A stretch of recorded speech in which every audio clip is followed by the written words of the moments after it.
এটি দুটি তোমাৰ হাঁহি পিন্ধিল সুখৰ মণিহাৰ কিনো পালো কিনো দিলো প্ৰতিবাদ মনৰ বাৰে বাৰ এটি দুটি তোমাৰ হাঁহি পিন্ধিল সুখৰ মণিহাৰ কিনো পালো কিনো দিলো প্ৰতিবাদ মনৰ বাৰে বাৰ পৃথিৱী ধুনীয়া বুলি মানিছো হিয়ানো খুলি দুটি শব্দৰ হাহাকাৰ ৰাগ অনুৰাগ ৰাগ অনুৰাগ ৰাগ অনুৰাগ ৰাগ অনুৰাগ ৰাগ অনুৰাগ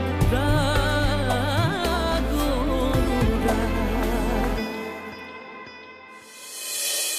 নুপুৰক লৈ কৰবাত গৈ জীৱনৰ বাকী থকা সময়খিনি কটাবলৈ মন যায় সেয়াই তোৰ দুৰ্বলতা সেইকাৰণে তই প্ৰতিটো কামতে ব্যৰ্থ হৈছ বুজিছ কইনা হওঁতে দৰ্শনা কিন্তু বৰ ধুনীয়া লাগিছে ওলাই যোৱা মোৰ ঘৰৰ পৰা আপোনাৰ ঘৰ এইখন এতিয়াৰ পৰা মোৰ বাইদেউৰ ঘৰ মানে মোৰ ভিনদেউৰ ঘৰ চাই থাকা তোমাৰ বাক এইখন ঘৰৰ পৰা কি অৱস্থা কৰি গতিয়াই উলিয়াই পঠিয়াও খবৰদাৰ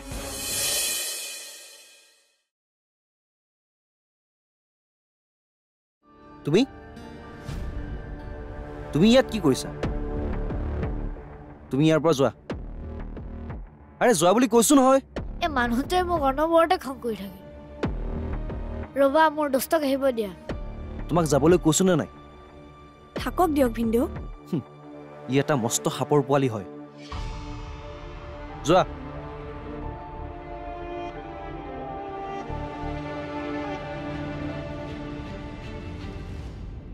প্ৰান্তনু এই অকণমানি ল'ৰাটো তুমি তেনেকৈ কিয় কৈছা তোমাৰ অকণমানো দয়া মমতা নাইনে দয়া মমতা এইটো কাৰ ল'ৰা হয় জানা বৌৰ ল'ৰা জানো আৰে তুমি কেতিয়া আহিলা মই কৈছিলো নে নাই মোৰ দোস্ত আহিলে সবকে খং কৰিব দোস্ত মানে মোক মনত আছে ৰবাচোন সি কৈ থকা দোস্ত তুমিয়ে তাক তুমি কেতিয়া লগ পালা এদিন আহি লগ পাইছিলো তেতিয়াৰ পৰাই দোস্ত বনাই পেলালে এইবাৰ কিন্তু তুমি মোক লগত লৈ যাবা ইয়াত মোক কোনেও ভাল নাপায় এতিয়া আৰু তোমাৰ দোস্ত কেনেও নাযায় ইয়াতে থাকিব আৰু তুমি বিচাৰি থকা কইনাজনী এয়াই কি কইনা আৰু দোস্ত তুমিয়ে আৰু তুমি ইয়াতে থাকিবা ৰবা মই মাক কৈ থৈ আহোঁ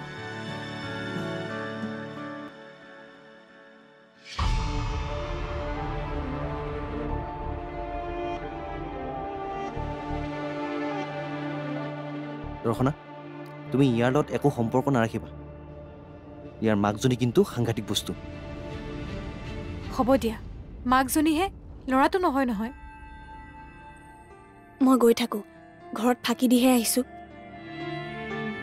ময়ো যাওঁ এখেত যদি আহে পাৰ্টি লৈ আহিম হ'ব দিয়া তোমালোকক গাড়ীৰে নমাই থৈ আহিব ঘৰততো যাব নোৱাৰো তোমালোকে আহি থাকিবা আমাৰ ঘৰলৈ কিন্তু যাব আহিছো বা ভালে থাকিবি যাওঁ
চাহ খা মই নয়নাক কৈছিলো মিঠাই আনিবলৈ তোক ফোন কৰি দিবলৈ তাই চাগে তোক নকলে তুমি দিনত ক'ত গৈছিলা তোক কোনে কলে দেখিছিলো মই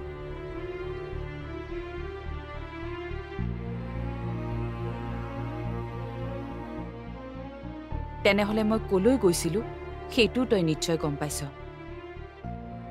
মই তোৰ পৰা কথাবোৰ নুলুকাও দৰ্শনা ওলাই যাবৰ সময়ত মই তাইক আশীৰ্বাদ দি থৈ আহিলো আৰু সেইটো কাৰণে ইমানখিনি বজাৰ কৰিবলৈ গৈছিলা এটা ভাল দিন তোৰ আৰু নয়নাৰ বাবে নহব পাৰে কিন্তু দৰ্শনাৰ বাবে আৰু এই ঘৰখনৰ বাবে হয়তো মোৰ বাবেও সিহঁতৰ প্ৰতি মই যি অন্যায় কৰিলো সকলো তোৰ সন্তুষ্টিৰ বাবেই কৰিছিলো যাতে তই সুখত থাক জানো মা মই গোটেইখিনি কৰি আছো অকল আমাৰ সংসাৰখন বচাবৰ কাৰণে কেতিয়াবা মই অসহায় হৈ যাওঁ তোৰ সংসাৰখন বচাবৰ বাবে মোৰ দায়িত্ব ৰক্ষা কৰিবৰ বাবে তাহাঁতৰ প্ৰতি মই যি অন্যায় কৰিলো সেইটো মোৰ অপৰাধ আছিল কিন্তু তেনেকুৱা অপৰাধ মই আৰু নকৰো কিন্তু মোৰ দায়িত্ব মই পালন কৰিম নয়নাই কোৱা হলে মই বজাৰখিনি কৰি আনিলোহেঁতেন গমেই নাপালো মই হ'ব দে দৰ্শনাই সকলোখিনি দি পঠিয়াইছে মই তাইলৈ ফোন কৰিছিলো অৱশ্যে তই খাৱ নে নাখাৱ প্লিজ মা তুমি নয়নাক এতিয়া কথাখিনি জানিব নিদিবা নিদিওঁ মই কৈছোৱেই মই সকলো দায়িত্ব পালন কৰিম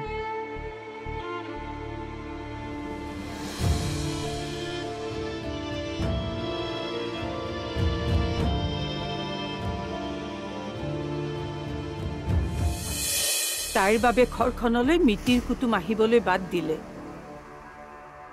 আৰু যিবোৰ আহে সকলোৱে তাইৰ প্ৰতি দিয়া দৃষ্টিবোৰ এবাৰ চাবি তই সহ্য কৰিলেও মই সহ্য কৰিব নোৱাৰো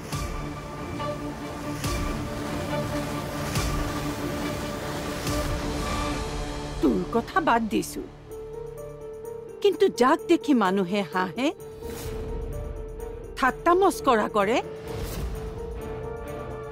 সিয়ে ইমান লজ্জাবিহীনভাৱে কেনেকৈ থিয় হৈ থাকিব পাৰে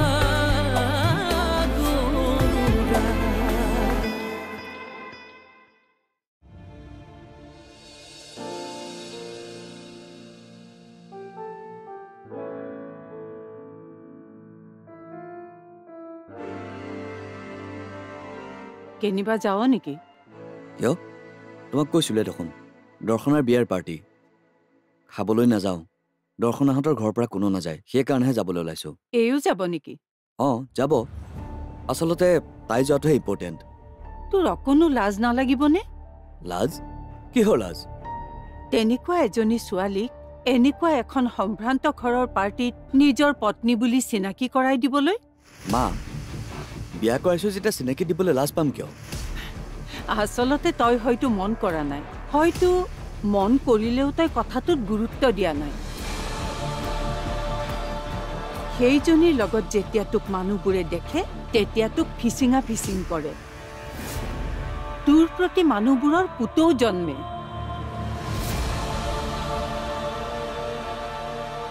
মা কোনে কি কৈছে কোনে কি কৰিছে সেইবোৰত মই কেতিয়াও গুৰুত্ব দিয়া নাই কিন্তু আমি সমাজ এখনত বাস কৰো সমাজৰ প্ৰতিটো কথা আমি গুৰুত্ব দিব লাগিব তাইৰ বাবে ঘৰখনলৈ মিতিৰ কুটুম আহিবলৈ বাদ দিলে আৰু যিবোৰ আহে সকলোৱে তাইৰ প্ৰতি দিয়া দৃষ্টিবোৰ এবাৰ চাবি তই সহ্য কৰিলেও মই সহ্য কৰিব নোৱাৰো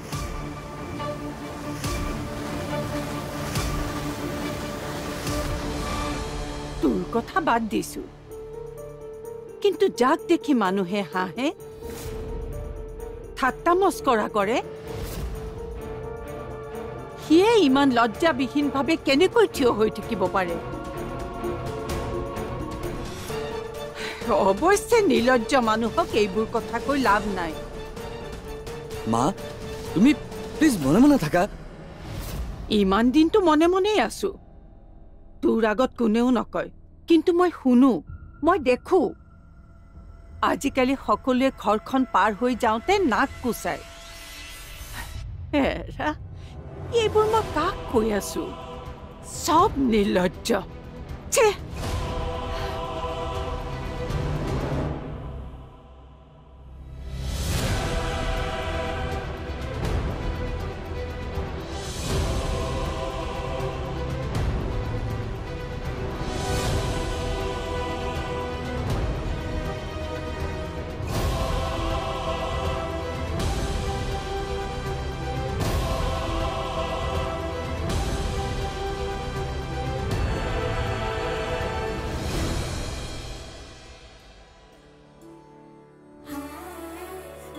কি চাইছা?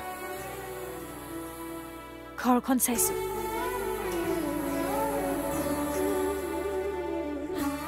ঘৰখনলৈ তুমি আজিহে আহিছা নেকি? ইয়ালৈচোন তুমি আগতে বহুতবাৰ আহিছা। আহিছো, যেতিয়া আহিছিলো দৰ্শনা হিচাপে, দাদাৰ ভনীয়েক হিচাপে, তোমাৰ বাগদত্তা হিচাপে, হয়তো এগৰাকী কোম্পানীৰ কৰ্মচাৰী হিচাপে। কিন্তু আজি এইখন ঘৰৰ মই বোৱাৰী।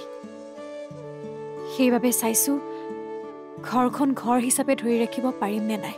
আৰে ঘৰখনতো ঘৰ হিচাপে থাকিব। ঘৰ মানে চাৰিওফালে থকা বেৰবোৰ বা আচবাববোৰ নহয়। ঘৰ হ'ল ইয়াত বাস কৰা মানুহবোৰ, তুমি, দাদা আৰু তুমি।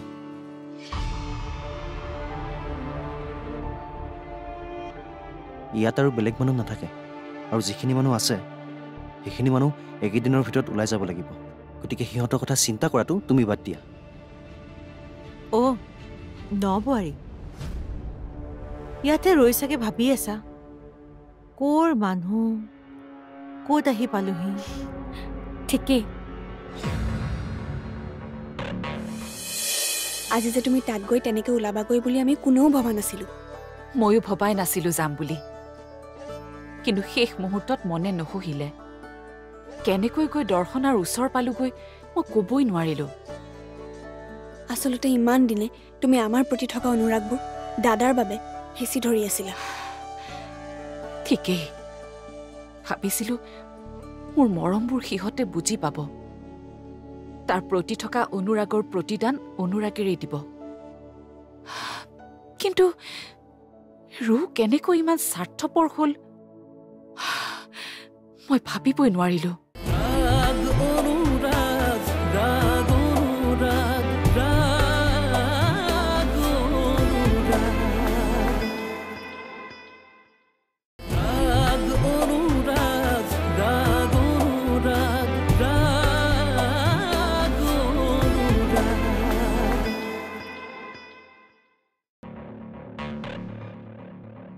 তাকেই ভাবিছো, কেনেকুৱা মানুহ আহি কাৰ ঘৰৰ বোৱাৰী হ'লহি। তাৰমানে তুমি মোৰ কথা কৈছা? তোমাৰ কথা নকৈনো কাৰ কথা ক'ব? নিৰ্লজ্জতাৰো এটা সীমা থাকে। হ'ব প্ৰান্তনু, আজিৰ দিনটোত মোক চুপতি মাৰি মনটো বেয়া কৰিব নালাগে।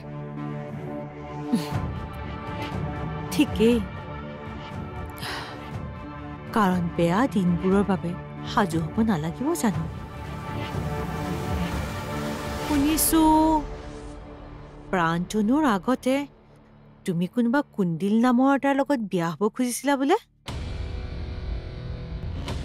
অৱশ্যে বিয়া হ'ব খুজিছিলাই নে বিয়াই হৈছিলা কোনে জানে? ব'লা পাৰ্টিলৈ সাজু হওঁ। ইয়াত বাদ দিয়া।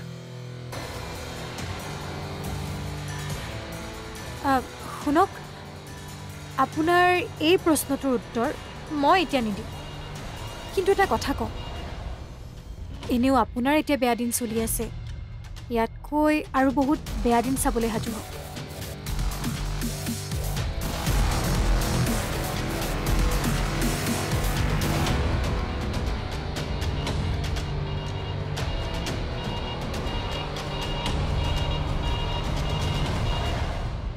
দৰ্শনাই প্ৰান্তনুৰ ঘৰত কি কৰিলে? শান্তনু দত্তই তহঁতক ভালকৈ মাতবোল কৰিছেনে? হয়, কিয় নকৰিব আকৌ? তহঁতক কেনেকুৱা ব্যৱহাৰ কৰিছে? আৰু সেই নবৌৱেকজনীয়ে তহঁতক কিবা বেয়াকৈ কৈছে নেকি? আমাক কি বেয়াকে ক'ব? ওলোটাই পুৰা শুনাই থৈ আহিছোঁ। বুজিছা, আজি যে তুমি তাত গৈ তেনেকৈ ওলাবাগৈ বুলি আমি কোনেও ভবা নাছিলোঁ। ময়ো ভবাই নাছিলোঁ যাম বুলি, কিন্তু শেষ মুহূৰ্তত মনে নসহিলে। কেনেকৈ গৈ দৰ্শনাৰ ওচৰ পালোগৈ মই ক'বই নোৱাৰিলোঁ। আচলতে ইমান দিনে তুমি আমাৰ প্ৰতি থকা অনুৰাগবোৰ দাদাৰ বাবে হেঁচি ধৰি আছিলা। ঠিকেই, ভাবিছিলোঁ মোৰ মৰমবোৰ সিহঁতে বুজি পাব, তাৰ প্ৰতি থকা অনুৰাগৰ প্ৰতিদান অনুৰাগেৰেই দিব। কিন্তু ৰু কেনেকৈ ইমান স্বাৰ্থপৰ হ'ল মই ভাবিবই নোৱাৰিলোঁ। যিয়ে হওক, ভাল লাগিছে। পাৰ্টিলৈ যাবলৈ মন আছিলে, কিন্তু দাদা আৰু বৌয়ে সন্দেহ কৰে বুলি নগ'লো। ভাৱনা আৰু কুন্দিল ভিনদেউ যাব। হ'ব দে, ঘৰৰ কোনোবা অন্তত কাষত আছে। ব'ল বনাওগৈ। এই বস্তুবোৰ দৰ্শনাই দি পঠিয়াইছে বুলি তই ভুলতো নুলিয়াবি। নয়নাই যাতে গম নাপায়, কবি তই আনিছ। এই বস্তুবোৰ বায়ে দি পঠিয়াইছে বুলি মই ক'বই নোৱাৰো। তাই মোলৈ ফোন কৰিছিল, মই তাইক একোৱেই কোৱা নাছিলোঁ। তাই নিজেই দি পঠিয়াইছে। আজিৰ ভাত সাজ তোৰ আৰু মোৰ বাবে সুখৰ সাজ। আমাৰ বাবে সুখৰ, কিন্তু দাদা আৰু বৌৰ বাবে দুখৰ। ৰুৰ কথা নকবি, সি বৰ অসহায় হৈ পৰিছে। কাক এৰিব, কাক ধৰিব, তাৰ বাবেতো কোনো পৰ নহয়। হ'ব দে, আহ এতিয়া।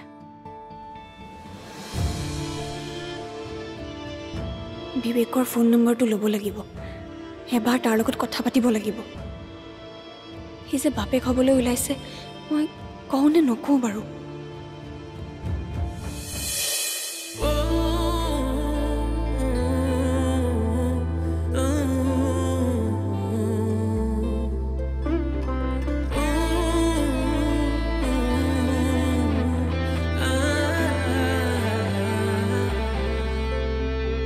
এটি দুটি তোমাৰ হাঁহিত পিন্ধিল সুখৰ মণিহাৰ। কিনো পালো, কিনো দিলো প্ৰতিবাদ মনৰ বাৰে বাৰ।